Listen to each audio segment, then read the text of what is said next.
Hello, everybody. I'm back.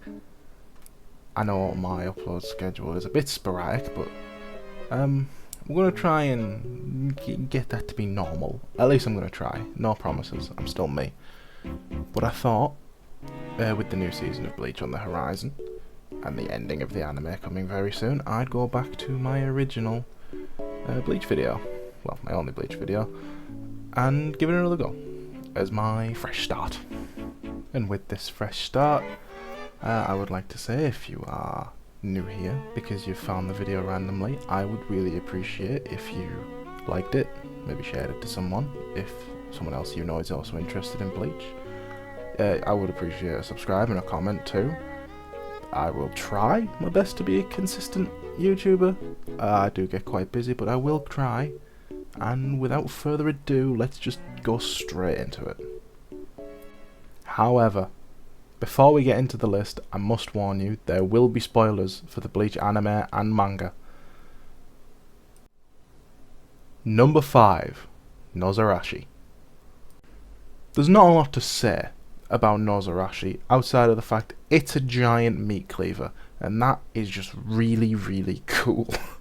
It belongs to Squad 11's captain Kenpachi Zaraki, who loves to fight, so a giant meat cleaver does indeed fame.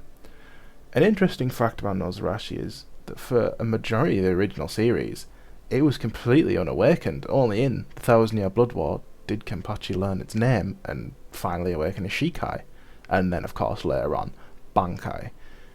Although little's known about Nozarashi, I do have to say it's definitely one of my favourites because of its simplicity. In Bleach a lot of the time you can get lost in this sword does this and this sword does this, but trust Kenpachi will always bring it back to my sword cuts people, and in a very, very badass way. Number 4. Ashisogi Jizo. Ashisogi Jizo is an interesting Zanpakuto in the fact of, once activated into its Shikai form, it turns into this trident-like sword with a baby's face in the centre. And now, instead of being good in long-term fights, it excels in ending the fight quickly. A single cut can cause complete paralysis. And while complete paralysis in itself is a terrifying ability, the man attached to the other end of the sword is even more terrifying. Captain Mayuri Kurotsuchi. Now when it comes to Mayuri as a character, I could talk for hours on the man. He is a psychopath, he's a genius, and he's by far one of my favourite characters in the entire series. Maybe I'll do a video on him another time. Back to Ashisogi Jizo. As I've said, Ashisogi Jizo is a terrifying Zanpakuto with the ability to paralyse anyone it cuts. But where it gets even scarier is in its Bankai form, Konjiki Ashisogi Jizo, in which a large baby appears, spewing the poisonous gas, and has many swords embedded in its chest. However, in the Thousand Year Blood War, it gets slightly worse, for the fact of Konjiki Ashisogi Jizo Matai Fukuin Shotai is the evolved version of Konjiki Ashisogi Jizo. Mayuri, being an incredible scientist, modified his Zanpakuto.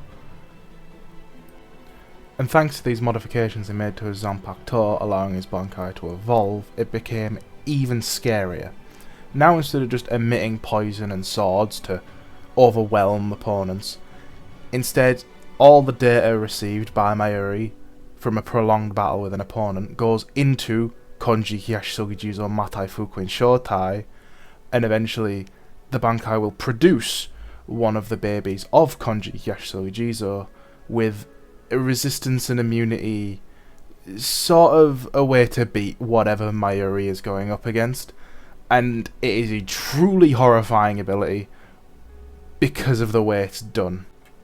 In his battle with Panada Pankajaz, Mayuri was able to take the data of Pernada's compulsory, which was the ability to shoot his own nerves into other people and control their body, letting him crush them. A baby was produced with 1,000 layers of skin and 1,000 different nervous systems, essentially completely neutralizing Pinada's entire ability. For these reasons, this is why I put Ashitogi Jizo on my top 5 personal favourite list. It's versatile, it's cool, there's nothing more you want from a Zanpakuto. Number 3. Sakanada. Sakanada is the Zanpakuto of the captain of the 5th Division and the de facto leader of the Vizards, Shinji Hirako. Sakanada's ability is a simple yet tricky one. The ability to release a sweet smelling gas into the air that inverts a person's perception. Up is down, left is right. Makes it very difficult to fight. Now the Bankai relating to this Zanpakuto is a bit of a mouthful, so I'll try my best not to butcher it. It is Sakashima Yokushima Happo Fusagari, which in itself evolves Sakanada's base ability of up is down, left is right. However, instead of distorting your sense of perception, it distorts your perception of enemy and ally, causing you to attack your own allies and ignoring your enemies, which stops Shinji from using it around his allies because obviously they end up fighting each other. However, when he's cornered and alone, it is a great escape tool. Number 2. Ryujin Jaka. Ryujin Jaka is one of the oldest and most powerful Zanpakuto that we know of in the series. It was wielded by the former head captain of the 13 Corps Guard Squads, Shigekuni Genryusai Yamamoto. There's not a lot to be said about the former head captain that he hasn't already said about himself. No Soul Reaper in 1,000 years was able to surpass him in power, which is no small part to his Zanpakuto Ryujin Jaka, which is described to us by Yuhaba as a blade of pure hellfire. Now while Yamamoto's Zanpakuto itself isn't incredibly complex, being a sword of just fire, the Bankai on the other hand has many different abilities.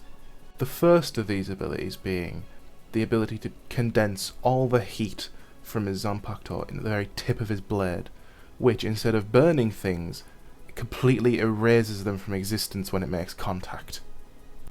The next of these abilities is Zanka no Tachi West, which is the defensive ability of Yamamoto's Bankai. It surrounds his body in a heat reaching 15 million degrees Celsius, which practically makes him impossible to touch, without being completely incinerated.